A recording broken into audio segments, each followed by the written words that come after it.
This podcast is powered by The Plug. We learn as we go, right? I'm not number 2 and we're talking about love. You are the first interview, which is very exciting. Oh my God, that's so exciting. Thank you so much. Thank you for doing it. I'm so excited to be here.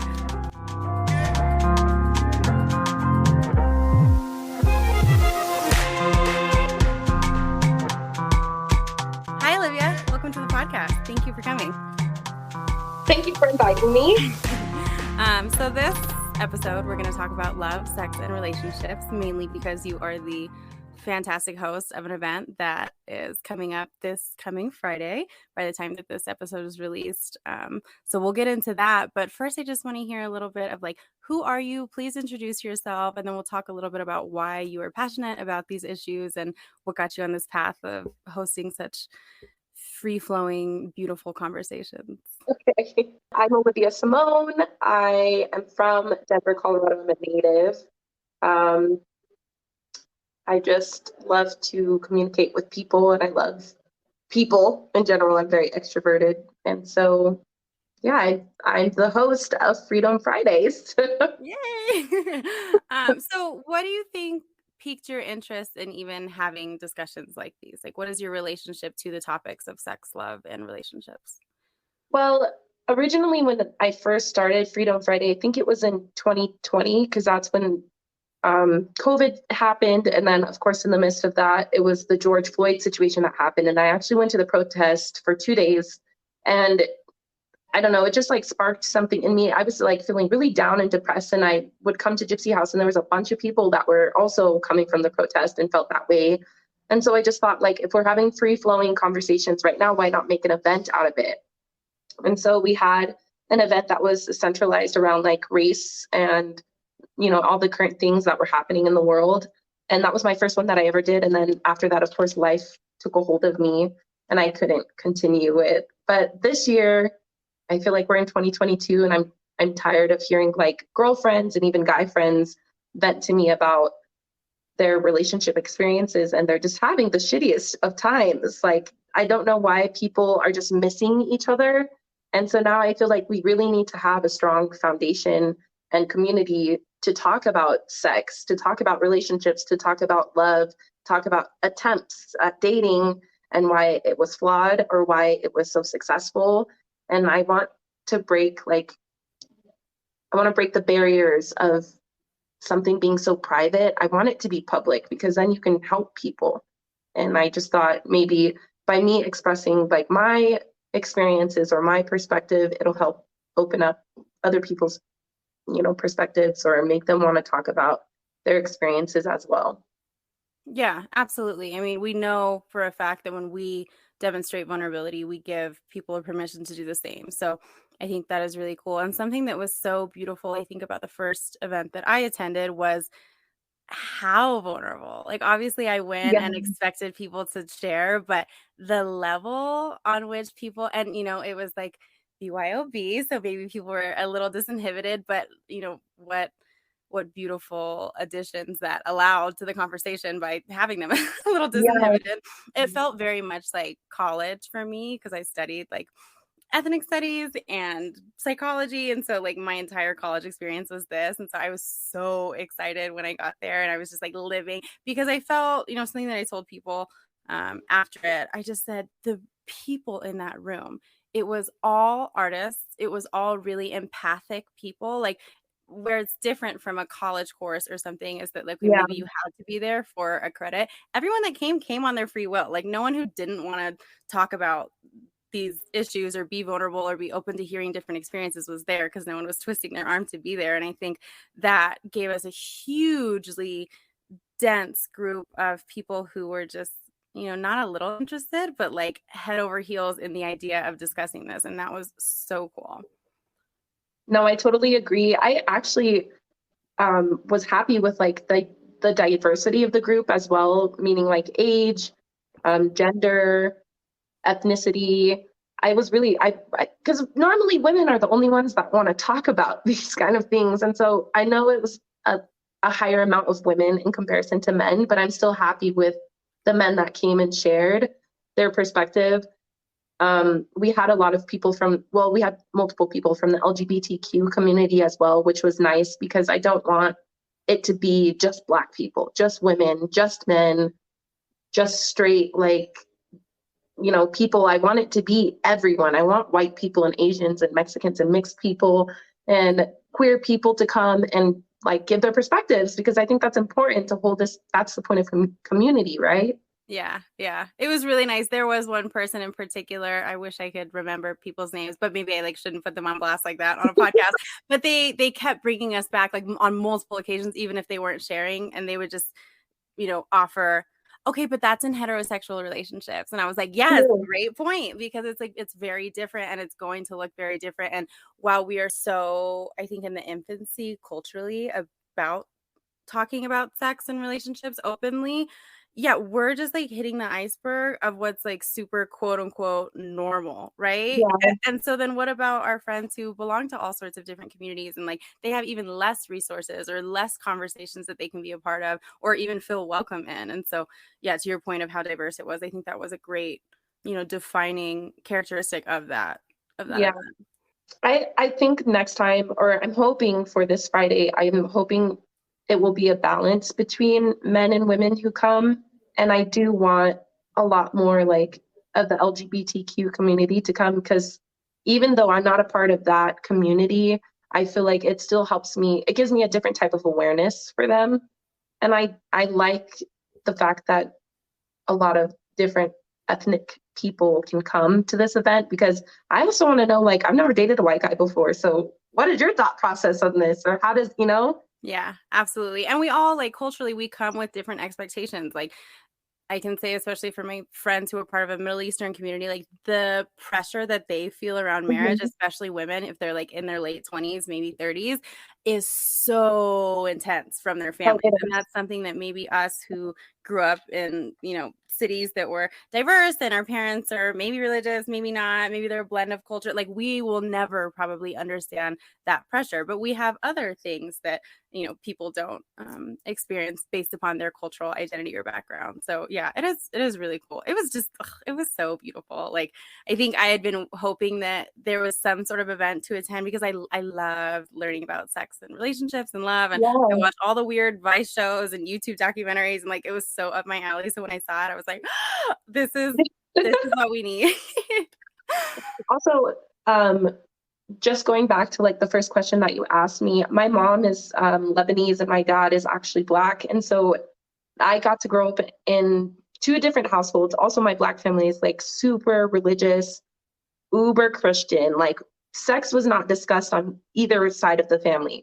So I was always growing up curious about it. Why can't we talk about it? What's such the big deal? Okay, I'll get pregnant or you'll get a disease. But what about the emotional, spiritual side of sex? Because I didn't learn about that. And I also feel that's what sparked up Freedom Friday for me, because I want to talk about the energy exchange and what it does to your personality. Certain people that you have sex with, it just it ignites certain things within yourself. It could be good or bad. And I just love sex. I'm always curious about it. Relationships, love. It's what the fuck is it? And how do I get it to be successful? And what does success even mean? What is that supposed to look like, or what will it feel like? Yeah, I hear that. Well, I don't think I knew that about your family. How do you feel those two different cultural identities contributed to maybe what you learned or didn't learn about sex growing up? And what did that look like? Did you have sex ed in school or at home? Or when did you start becoming curious about sex? Or tell me about that journey. I feel sex ed is such a blur. I even almost feel when we were having sex ed, I feel my mom didn't send me to school during that time. Because I don't have a memory of learning about sex in class. I remember learning about periods, and that was it. But I don't remember learning about sex in a classroom. And so I don't know. I feel Middle Eastern people, they naturally, it doesn't matter. My mom is she doesn't count herself as Muslim. She's just spiritual. And my dad is kind of open-minded in the same way. But if you asked him, he would tell you he's Christian. And so I just feel both sides have the same perspectives and views that women need to be married and have a husband in order to have kids. Granted, my parents are very advanced and they're more modern, I guess, in their thinking, but Mhm. it's like the older generations, with the grandmas, the aunties, the cousins that don't live in the States that have like this perspective. Like when I went to Lebanon and we would do like Turkish cup readings or tarot cards, they'd always be like, "You're gonna get married in the next year."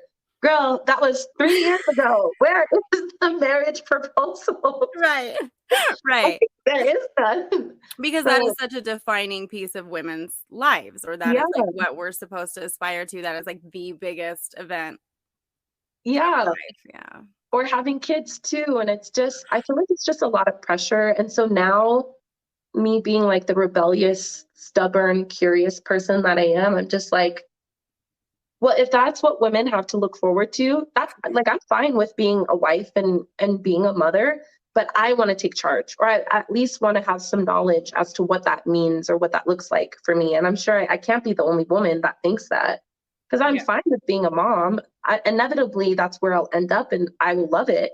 But I want to love it because I got there by myself and not pushed by my culture, you know? Absolutely. What do you think about the intersection now that we're trying to figure out as young women post pandemic in a very capitalistic society in terms of like work and then the idea of like being a mom or maybe a stay at home mom? Or how do you think, and this is a personal question, but you can also answer on like a societal level, how do we navigate these waters of being expected or encouraged to have a career, but also having this very interruptory biological timeline in terms of like, oh, well, when we're at peak career or really developing it, those are like also peak childbearing years. How do you feel about all that? Because I know that's a consistent source of anxiety for me. Well, no, trust me, it's a thing for me too. That gives me anxiety, definitely. But I think because I've grown up, so my mom is a business like owner, and she had me at like 22. I'm 25 now. I can't imagine having a kid at 22, but Right. I think watching her be able to like raise me and also like implement, she was very open with me all the time. I always got a sense of community no matter where I was. I was always at like open mics or whatever. She just raised me in such a like unique way that I appreciated, while keeping her balance of her love life, her career, and her family life too. And I just think like women nowadays, like millennials, I don't know, it's like our brains went backwards instead of forward. And so now we put so many like parameters or boundaries on how much we can obtain. And it's like, dude, we're fucking powerful. Okay. Like all the rap songs when they're calling us boss ass bitches, like let's actually look at that word, boss ass bitch, because that's what we are. So we can't just be singing the songs because it's cute and then be scared in a corner like, oh, how am I going to balance my work life and my baby? Like, no, you're going to tackle that shit because you're a queen, you know? It's not how, you're just going to do it. That's how you're tackling your career. And then when you have a baby, that baby's going to be fucking dope and be starting like new things, because they're being raised by you. So it's not, I don't ever have like that anxiety of how am I going to be able to balance. I think most of my anxiety comes from what's my relationship going to be like with the father. That's where my anxiety lays. Yeah, absolutely. And what do we think that should look like in a modern world? Does that imply marriage? Does that imply an agreement without any sort of romantic ties where it's like, okay, you know what? Look, we really enjoy one another's company. Let's just have an agreement if we want to continue to pursue this, or maybe you never did, but pursue a romantic relationship in tandem with agreeing to be parents with one another, we can? Or do we just say, look, I really like your genetics and I think we could make a really cool baby together, but I think in the event that we want to date other people or like have a different life, we can do that? Like what does that look like? Because the idea of marriage maybe is very outdated also. Um, I feel like this is going to be, I hope this doesn't like offend anyone, but the same perspective that I have on like abortion, like it's pro-choice, is the same perspective that I have on having a kid with someone. It's your choice. So if it's marriage for you, then it's marriage for you. And if it's like, you just have an agreement, it's your guy best friend. Like I have a guy best friend and we always we've been friends since like freshman year of high school. And we always have like these landmark years where we're like, okay, 20, if we're single by 25, then we're going to get married. Well, we're 25 and we're like, let's wait a little bit. So now it's 35. But I would totally agree to have a baby with him because I know that he genuinely loves me. Like, and it doesn't have to be sexualized or intimate in that way. I just know like if we had a kid, it would be the best like situation for us because I'm okay with him. I'm okay with him dating other people. Yeah. I love him like a brother, if that's not weird. But I feel like it really just depends on the person. I have a girlfriend who like really wants to be married and have a family. Then there's people like me who my parents were together until my mom had me, and then maybe they broke up when I was like 2. So my parents were together for at least like 10, 15 years without being legally married. Mm-hmm. And then they broke up, and they always were like co-parenting in such a healthy way that I never saw like any friction or, I mean, of course it's going to happen. It's family. You're going to fight with whoever, but they were always really calm when it came to matters with me. And so I just don't stress the idea of like, I need to be married, although that's something that I would like to achieve. But if I have a kid with someone that I'm in love with and then the relationship doesn't work out, I'm okay with it as long as he's okay with being a part of the child's life consistently, not just like once a month. I also, this ties back into like a race thing, but I feel like with ethnic men, like Hispanic or Black men, most of the time their lives get fucked up by child support. It like takes away their driver's license, takes away their money. And I'm just like, you don't need to charge the man for having a kid with you if he's actively trying to be a part of the kid's life. Now, if the man is like, I don't want nothing to do with it, well, that's also gray areas. But if I decide I want to have the kid and he doesn't want anything to do with it, it's kind of like, can you give me something here? It took 2, you know? Yeah, I hear that. So growing up, did you see a romantic relationship between your parents?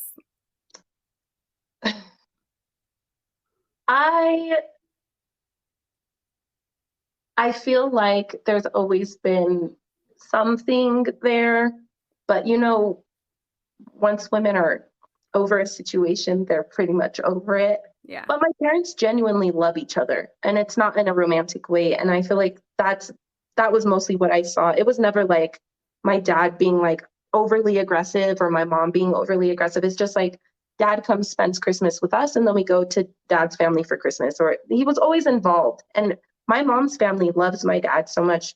He practically raised most of like my older cousins.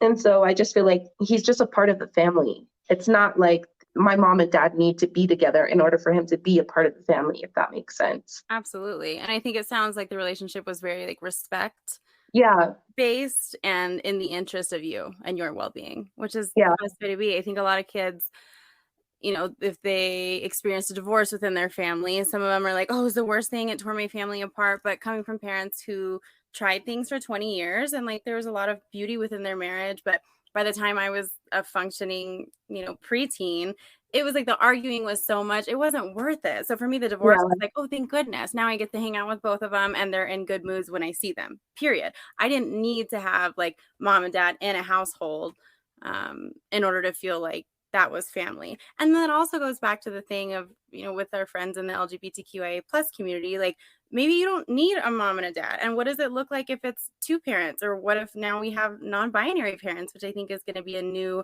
discussion within the parenting community that you and I are probably not prepared to talk about because we don't have kids and we'll never understand that, you know?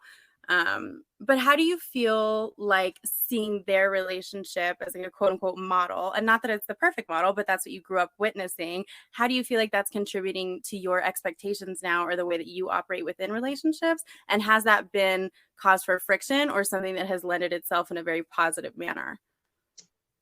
I have to say, I really love my parents and I really respect them. And of course, their decision on how they handled the relationship was on them because I wasn't a part of that relationship. But it has like messed me up a little bit in the head.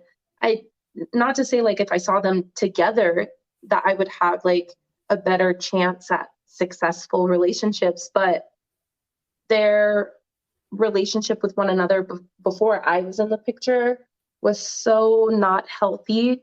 And now I feel like because I didn't see them in love with each other, I kind of I'm starting with like a blank page. And so I'm just like, oh, does this work? No, that doesn't work. What about this? Does this work? No, that doesn't work. So it's not good, but it's not bad, if that makes sense. Like, I don't have anything to base my judgment on relationships on.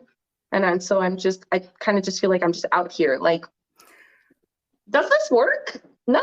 Okay, let me keep going, you know?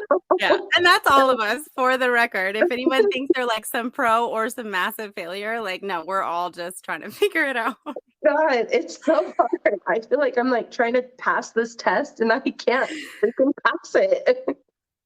Yeah, and then like if we pass it, will we know that we passed it? Or like what does that look like? Yeah. Yeah. What do you feel like is the biggest challenge facing people in the dating pool today? Because I know just by virtue of women having very different places in society is contributing a lot to the conceptualization of our roles within sex and within relationships and within the career space.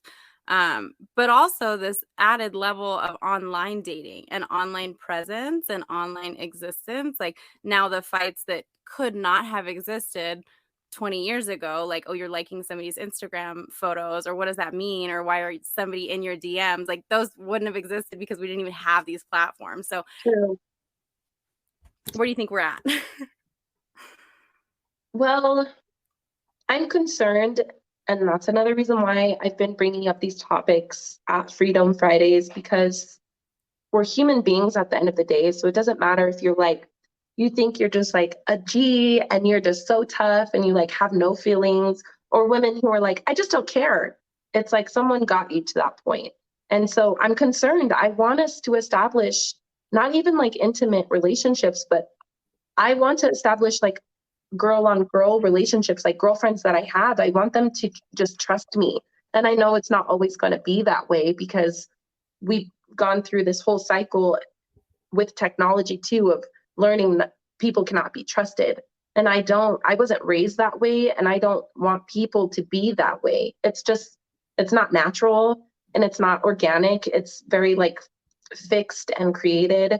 And it's just what they're trying to do. They're trying to stop us from connection, because what happens when people connect with one another? We start sharing views, we start sharing ideas, we start being more creative and looking at the world that we're living in and being like, hey, this doesn't make sense. Want to get together and do something about it? And then sure enough, a group of 2 turns into a group of 10, and a group of 10 turns into a group of 50, and a group of 50 keeps increasing and increasing until change actually happens. So I'm concerned. And also the internet dating, I've tried, but it's so sexualized. Like, I don't want that stigma attached to me that, oh, I'm on Tinder or on Hinge to get laid. Like, if that's the case, I could, not to be cocky, but any girl can do this. You can go out, you can go to a bar across the street from your house, get sloppy drunk, tell a guy he looks nice or he smells good, and boom, you're back home and you're having sex with him. Like, you don't need an app to do that.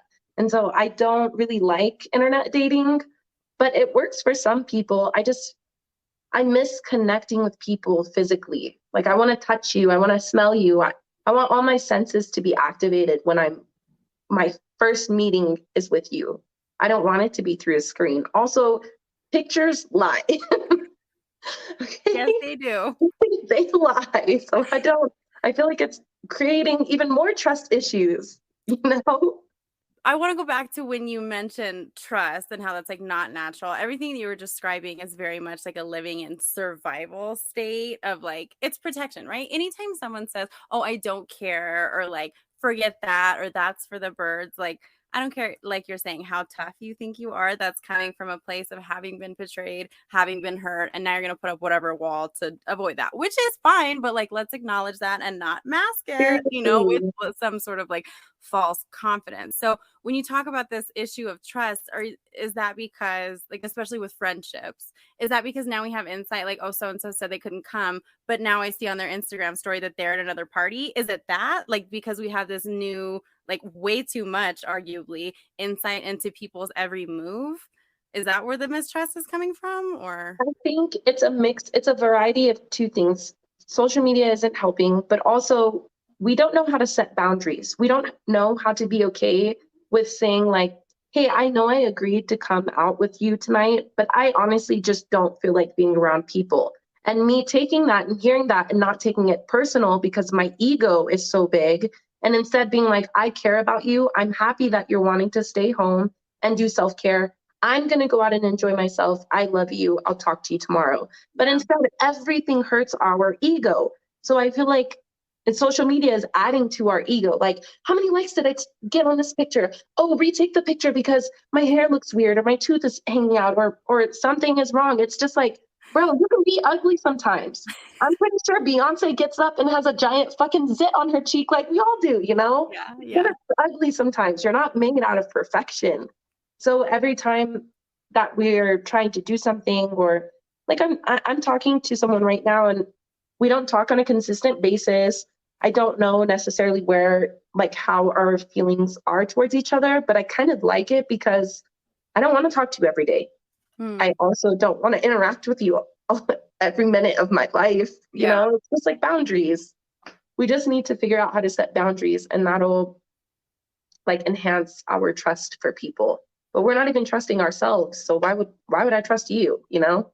I love that you brought up boundaries. I'm going to shamelessly plug myself right now and mention that I just wrote a book on self-care, and a lot of it is about boundary making and like expect the resistance. Like, you're going to get resistance from people because if you've been operating on one plane and now all of a sudden there's a wall, they're like, whoa, people don't like change. Why are you acting like this? Oh, that's so selfish. Oh, you just don't care. But you're like, whatever, right? So once you receive that resistance, how to deal with it and how to communicate stuff in the interest of your self-care, whether it's canceling, whether it's rain checking, whether it's canceling a knot and just being like, you know what, actually, I don't mess with you on that level. I actually don't want to see you. I don't want to see you tonight for the concert, and I don't want to see you next week or ever. And that's fine, right? But are we talking about it? Are we giving enough details?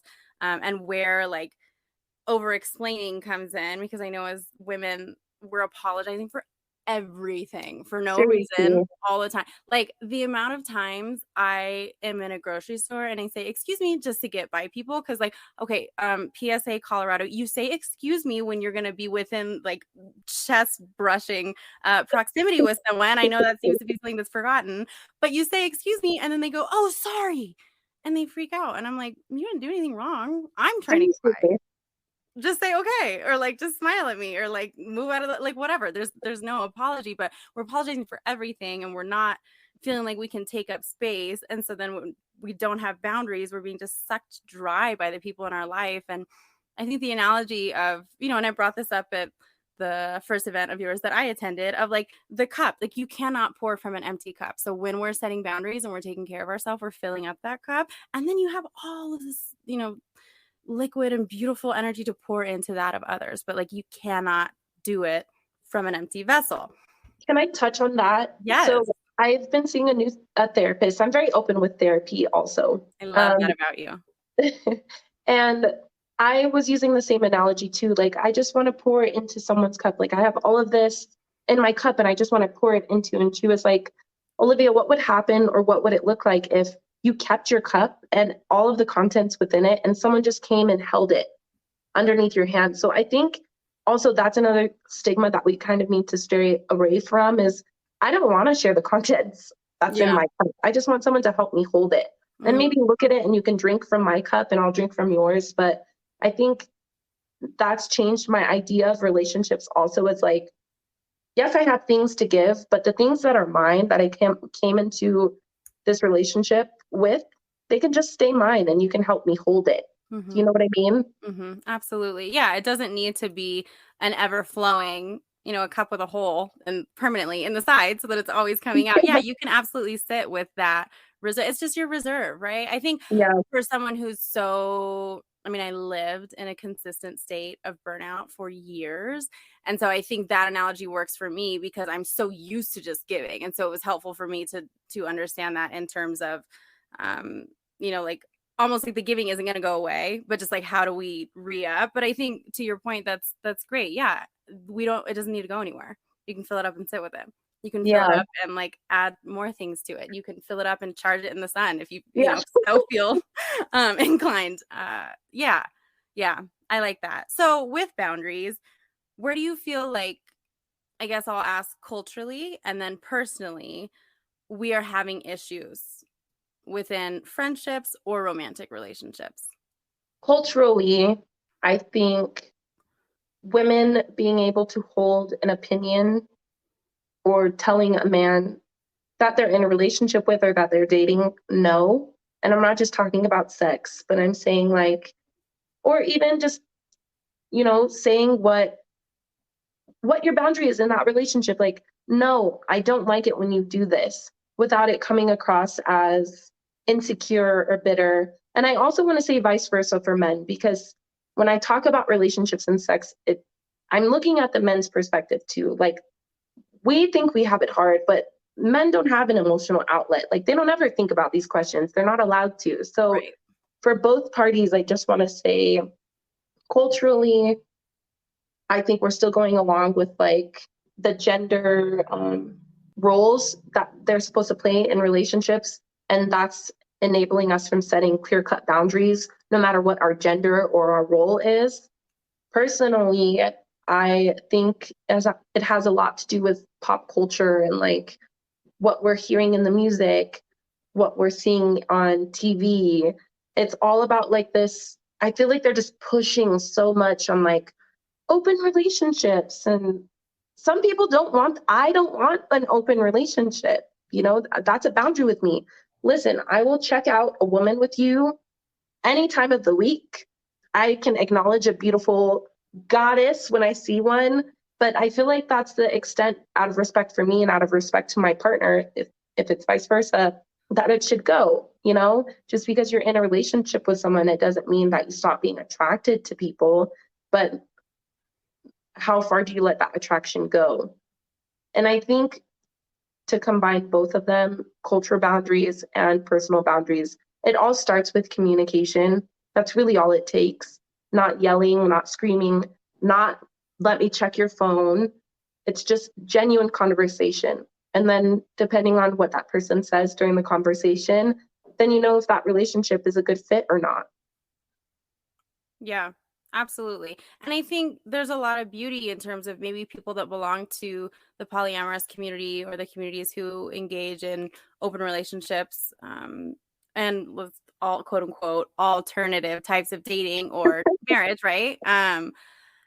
Because we're hearing their experience for the first time ever. And for a lot of us who are always interested in growth and changing and accepting new ideas, sometimes we can internalize that as pressure of like, oh, now that's the norm. And so I think there also has to be some sort of skill set culturally that we're putting out in terms of like, hey, this is just good to hear new ideas. That doesn't mean it has to be applied to you. And also, not instead of, but also, how do we then communicate that with our partner? Like, hey, did you hear that new whatever interview they're talking about open relationship? What do you think about that? And being Yeah. able to have a safe space to have these sort of like Freedom Friday-esque conversations at home with your partner where there isn't judgment and it is a safe space and you guys can talk about it and truly like a discussion format without the personal aspect. And so to your comments earlier about ego, it's like, yeah, if we're listening to everything with this ego lens over it, it's going to be really hard to learn. It's going to be really hard to hear, and it's going to be really hard to explore or exercise any amount of curiosity. And especially in the bedroom, I think this idea of being curious is really challenging. Like, we think we're supposed to have it figured out, and that, if something goes wrong, quote unquote wrong, like nothing can go wrong unless like maybe someone's getting Seriously. hurt or something. But like, okay, so you tried something and like somebody fell over or somebody laughed or somebody had some air come out of somewhere that is now like so embarrassing, right? Like, it happens. But I think especially men are not granted that element of curiosity, and they definitely can't talk about it with their friends, right? Like, you and I can have this conversation right now, Oh and yeah. it's maybe a little, oh, it's taboo, we're talking about sex, but like, we're women, right? Sex in the City, like, it's everywhere in terms of pop culture examples of women discussing sex. But where are men able to have that conversation? And I was talking to a friend earlier in the week, and your event was brought up, and I was asking him because he enjoys talking about relationships, and I said, are you able to have these conversations with your friends? And he said no. And I said, do you think that's a cultural thing? Do you think that's a men thing? Do you think that's a personality of your friends thing? And he said, I think honestly it's all of it. Like anytime he would bring something up like that, it was then quickly shot down, like, bro, why are you being so serious? Like, chill. And so there's reasonable fear when we're humiliating our men and they're not able to exercise that curiosity, and they have to be manly all the time. And I wish there could be this like conversation that we just took them all and hugged them and said, look, we don't want you to be that either. We don't need you to be. You can let down that guard. We don't need you to be on all the time. You don't have to be this like tough, protective person made of steel. Like, you're allowed to exercise these emotions, because I think a lot of women would really enjoy that, or any partners would enjoy and welcome that curiosity and that vulnerability. But in the same breath, it has to be, as partners, our responsibility to then not like throw it in their face or take the vulnerability and use it against them in a time of frustration or an argument or whatever, because that is the easiest way to then shut it down and make sure it never happens again. And even during our discussion at Freedom Friday, there were a couple comments where I was like, whoa, like somebody over here just got super vulnerable and shared this beautiful thing. Like, don't, like you're ruining it for him. And so, yeah, how do we work towards communicating, one, the boundaries that were mentioned earlier, but two, the maybe lack thereof, or like the gateways or the doorways where they can't come in and discuss that? And how do we foster that as friends and as partners? Well, I want to say I just want to throw something out there. It can be tricky, but I think with women, we don't notice how much privilege we have in being women, because I can come to you, and I've never hung out with you on a one-on-one situation, but if I needed to come to you and be like, this man is cheating on me, or be vulnerable with you, it's okay, right? Because you're like, oh, girl, I've been there, I've done that. But let's reverse the roles and do it with a man. A man doesn't have that open space to do that. And I think the only way that men can feel comfortable communicating is if their surrounding friend group is also inviting that same energy. Like, they're not going to know how to do it just with us, just because we're women and we're fucking them and we love them. They kind of need the same like boost or team behind him to feel that comfortable with us, because that's why we're so comfortable with our men. Because if it doesn't work out, yeah, we'll cry, but I can come and call my girlfriend and be like, oh, this is so shitty, and she'll be there. But men don't have that. And so I feel like, how are they ever going to know? I feel like men don't even know what their boundaries look like, besides like, let me be able to go out and hang out with my friends, or let me be able, I want to be able to go to the strip club. That's like always the big stake in the sand. Yeah. But I'm like, what are your emotional boundaries? What are things that I can or can't talk about without hurting your feelings? And also, I think in inspiring people to start setting those boundaries, I feel like there needs to be a level of vulnerability first, because I can't just come to you. I've never like had one-on-one time with you and been like, this is my boundary. I feel like it's going to come off a little bit bitchy. I want to hang out with you first. I want to get comfortable with you. I want to play with the waters with you. And then if I see something, that you like poke at me, I want to explain like, hey, this is kind of triggering. Do you mind if when we hang out, you don't do that to me again? And not just come straight out with this aggressive boundary. That's how you look bitchy. Yeah. And that's where the communication comes in, right? Because if you're like, hi, nice to meet you, here's my scroll of rules to follow. Yeah, it's like too much. And so right before you brought that up, I was thinking it's almost like they have to tiptoe towards crossing it before you can. And so it's really important for us to arm ourselves with the dialogue and mental preparation of like, okay, when I am triggered, how am I going to respond? Because you might be ready to like lose it. But if you've rehearsed in your head, okay, if I start to feel this way, I'm going to step back for a sec. Maybe I'll even like use the restroom for a sec just to like breathe and then come back and discuss it. I think there's a lot of power in having a toolkit where we're prepared to handle certain situations. And I love seeing people say like, you know what, I don't really want to talk about it right now because I feel like I'm going to say some really foul shit and I don't want to. And I'm like, you know what? More power to you. Thank you for not. I'm going to step back and stop talking because obviously you're peeved. You know, but they like, good for you for having the space. And also thank you for communicating that, because then sometimes I feel like, I've seen this especially with my girlfriends, they're like picking and they want more. No, tell me. No, you're upset. No, you need to tell me what's wrong. I'm trying to be here for you. Why aren't you opening up? And it's like way too overwhelming. And also just like the way men and women think, like women are very detail oriented. We want to hear all the specifics. That's why girl time is so fun, because we're going into like we'll be talking about the same dress for like 15 minutes just about the details, right? Dudes are like, is it pink or red? Period. Like they don't give a shit. So like ask a man, this is always so funny to me. Ask a man like what certain colors are. They'll be like pink. I'm like, red, salmon, blue, coral. Yeah, like there's no, it's so funny. And so that's just, and that's fine, but like that's how their brains work. They're goal oriented. Whereas I can't get jack done or, you know, complete a to-do list to save my life because I'm like, oh, but what about all the nuances and details? And I'm like, you know what, Jules, sometimes those are not priority, but I have to really work hard at making my brain work that way because that's just not like hormonally how I'm set up. And that's fine. But like how can we learn and take those strengths, because they're not weaknesses, they are strengths, you know, where we see a deficit, it is allowing for way more of a strength in another department. We're just not able to see it at that time.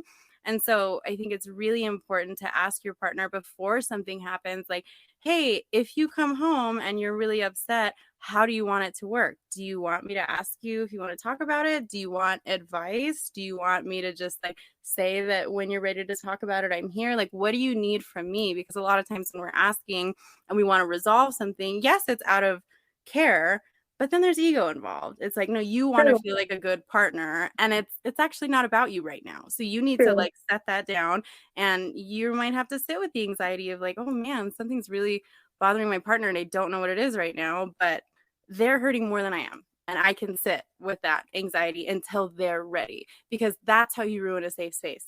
If you're, you know, trying to constantly get it out of them, and if they're already having a problem, it's like you're just making it worse. I think,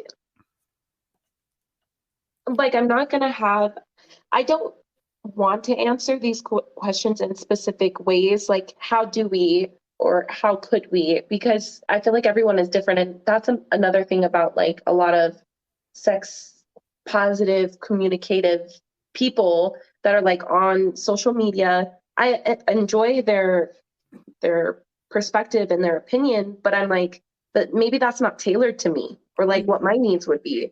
I think the best thing that I can ever push on how people can, you know, obtain these specific structures in the relationship is just try new things with your partner. Like, don't be so closed off and keep up with routine. I think trying new things is what helps, and then you can see like, oh, he doesn't like this. Oh, she does like this, but she doesn't like it when it, you know, just if you're gonna be comfortable being naked in front of this person, be naked up here too, you know. Don't just be like, oh, we do all kinds of crazy sexual things together, but when it comes to our feelings, that's uncomfortable and we don't talk about those. Like, what? Yeah. What?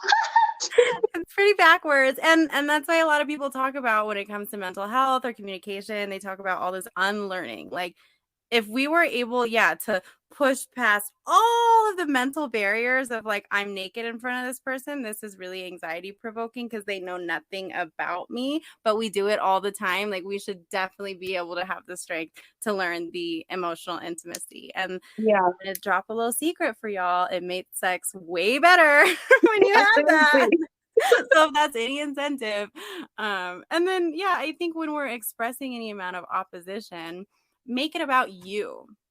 It makes me feel uncomfortable when we do XYZ. It makes me feel uneasy when there's a lack of foreplay or whatever. Because when you make it about them, now it's an attack. And so again, like, we have to know what is really damaging about these conversations and what can make them not a safe space, because then it's really hard to get into them again. If you try it out for the first time and then you say, no, when you do that, it hurts or whatever. It's like, no, it hurts me when we don't have lube or whatever. And that's all Yeah. sexual, right? But making it about you so that you're not hurting your partner, because culturally or our gender identity, how we're allowed to express opposition or response into, to someone else's opposition has been really dictated by all these other scripts that we've learned.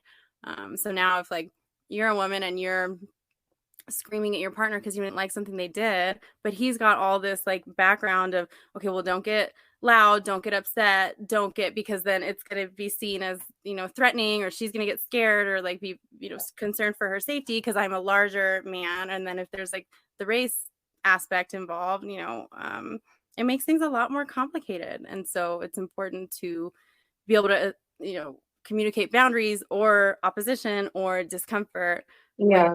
with some comfort. So make it about you. It's not, because it is about you. It's not about that. Your ego just won't let you admit it. Seriously, no. And also not having that idea of like 50-50. It's like you want to be 100% whole person when you come into a relationship with someone. I think the moment you can acknowledge like what your triggers are or what your boundaries with yourself, then you'll be able to respond better to someone else's. Because most of the time, like how you were saying with ego too, it's like our ego is responding out of a way of like, well, this is what I would want.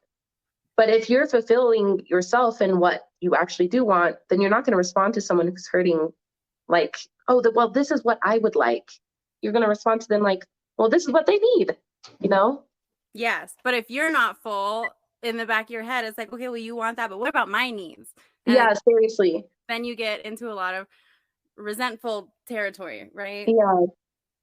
Yeah. Dumping the responsibility on our partners to fulfill all of our interests is way too much pressure.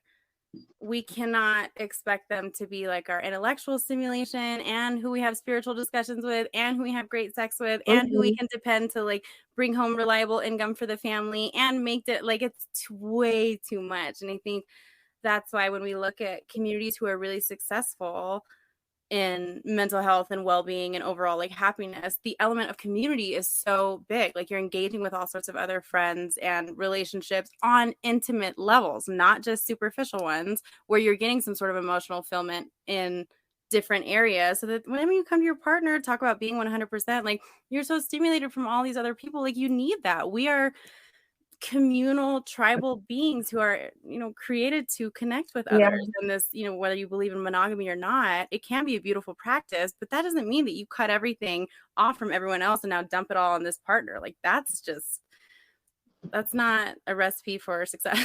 For yeah anyone. No, I agree. I kind of want us to start thinking about the word relationship and not attaching it to such like a seductive, sensual thing. But you and I, we have a relationship. Yeah. You have a relationship with your dad. You have a relationship with your nephew. You have a relationship with your dog. Like those are all relationships that I'm pretty sure could use work or like healthy. They need to be more healthy. It's not just like the people that you're sleeping with, Right.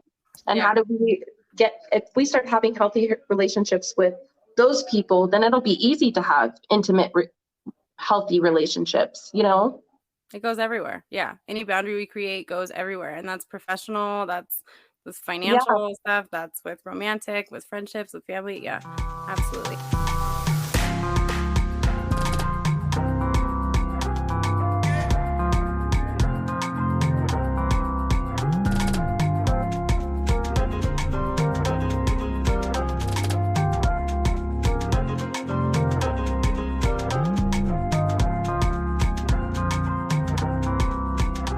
Olivia, tell me what Gypsy House is.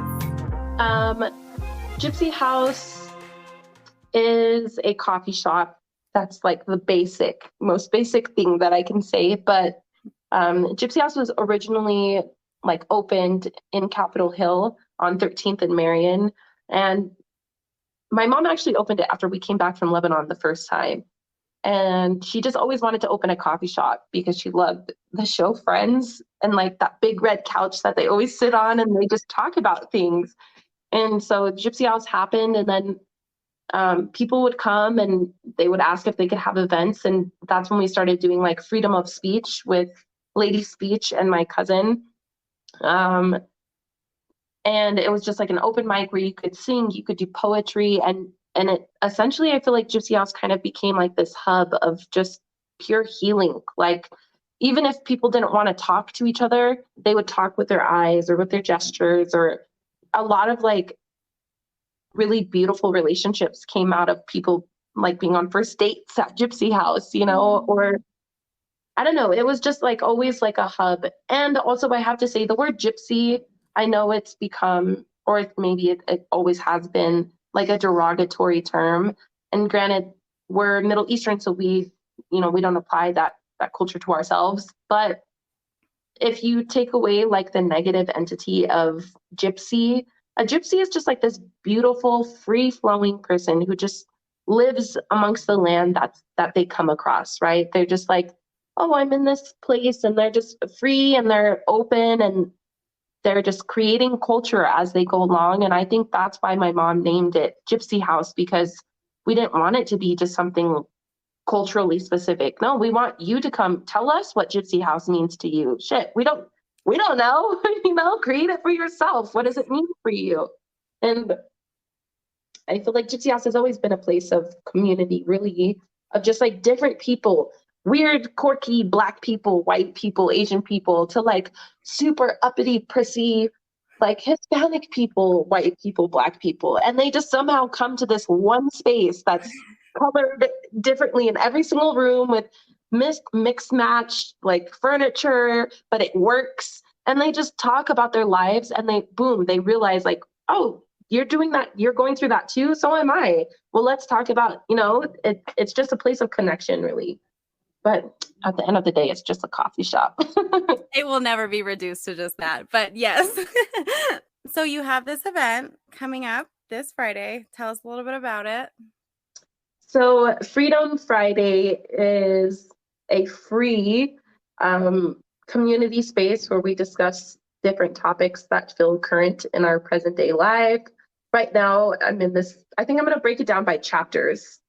So when we're at the end of this relationship chapter, I think I kind of want to start going more into race, really, because that's the next big chapter. It's annoying. It's a pain in my ass. I know it's a pain in everyone else's ass, but I want to talk about it so it can stop being annoying.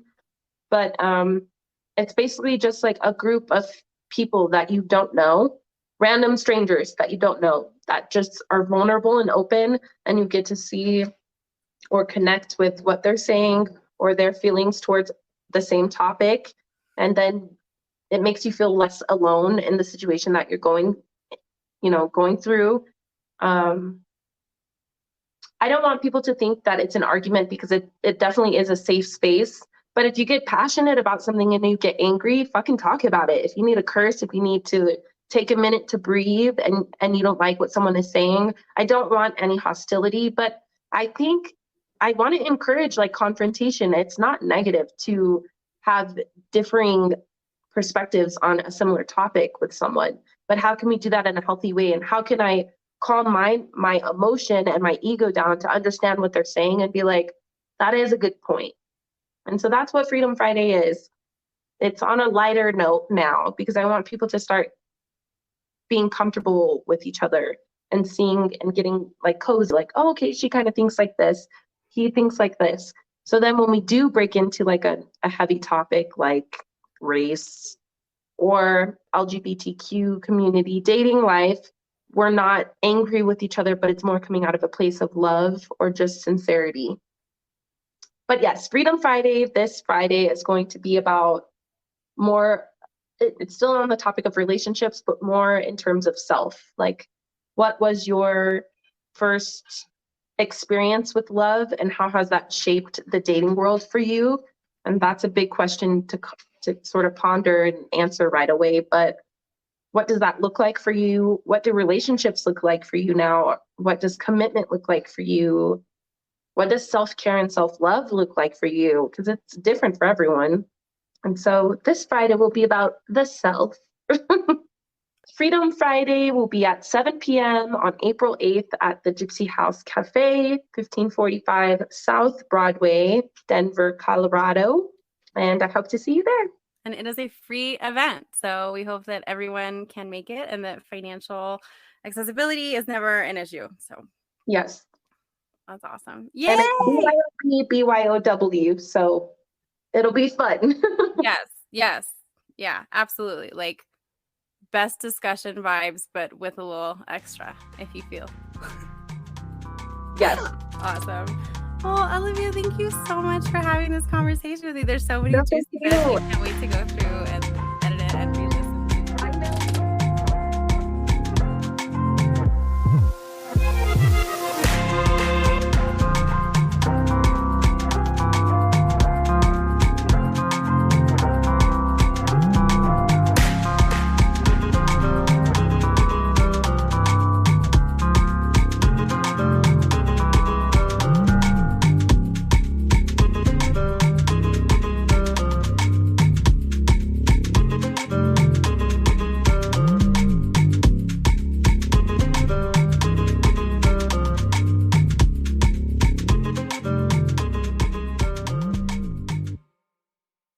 Thank you for listening to this episode.